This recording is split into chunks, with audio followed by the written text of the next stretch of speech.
a little welcome. I've been doing a review on this 1999 Dodge Durango with the 5.957 Magnum. I have a lot of cars to review. I've been kind of slacking. This thing, a CLS, a Yukon Denali, and this diesel Mercedes. But we're gonna start with this one. This is the easy one.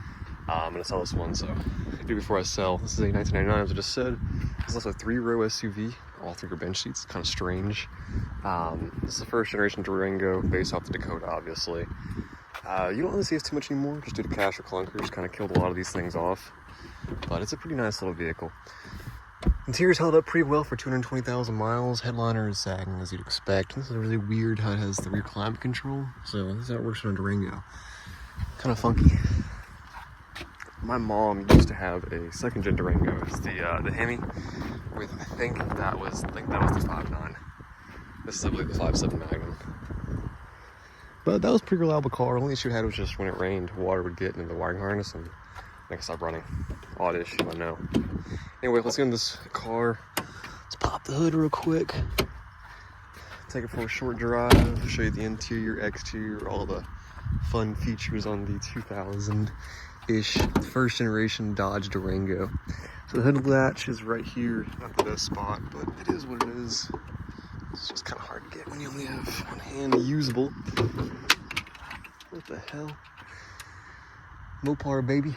But anyway, here's the engine. Pretty solid car. I mean, I've seen these with 300,000, 400,000 miles on them. They've seen me pretty stout cars. And pretty well kept too. So this was all the factory stuff on it. Nothing ripped, nothing crazy. No check engine lights. One thing really faded is just the paint, but it's Texas, so you know how it works. No center from this one, unfortunately, and this one is the base interior, just the cloth. But let's get into that. So, very nice, simple 90s door. I mean, a lot of plastics, but it looks fairly nice. A little bit of flannel carpet too. Dash is the identical dash to this era's Dakota. This is your AC with cassette.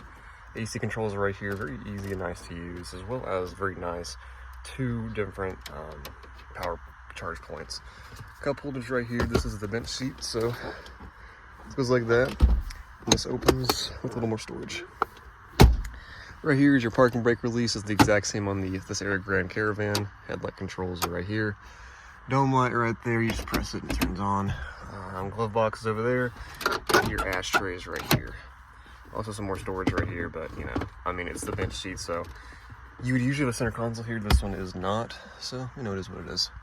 Right here in the door panel, you have your mirror controls, door handle, as well as your window locks, door locks, and power windows for all 4. Back in the second row, looks like I locked myself out. There we go. It's pretty decently spacious. I mean, it's pretty standard for a 90s SUV. You're not gonna have a bunch of space, but it's not horrible. I'm a little tight back here. I'm also kind of tall. Another power port right here, as well as some spots for your overhead air. And how you access that is over here on the passenger side. To be honest, I don't like the way this is set up. I think maybe on the bench seat cars is a little better, but you do have a lot of vents, which is nice. Then the third row, of course, this folds down with 2 cup holders and easy access to your third row, which is just a 2-seater back here, but still not bad. You have a cup holder on each side, as well as a grab handle right there. Not horrible. But it is kind of cramped back here. The later generation Durangos, they were a lot more spacious in the back seat. But this was the first gen and it was pretty small. Dodge didn't ever offer a full-size SUV like a Yukon or something. This was kind of their SUV compared to the Explorer or the Jimmy. And then the trunk, I mean, it's kind of a pain because the latch works, it's just the struts are broken, but I'll show you that anyway. Here's your Dodge key.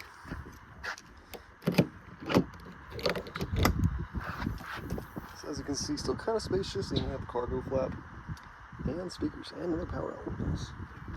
Also storage under there too, but it is extremely difficult to do that with one hand. Anyway, let's take this Durango on a short drive. I locked myself out. You know what, there's an easy way of doing this.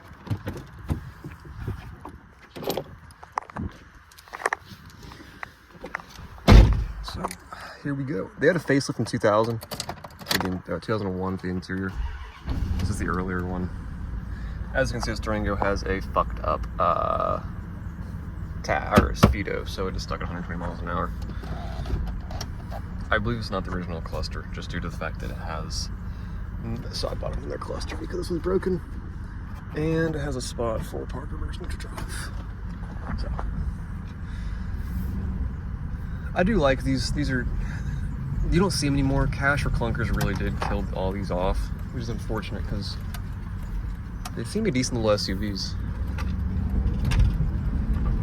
They're not the fastest thing in the world. In fact, they're pretty slow.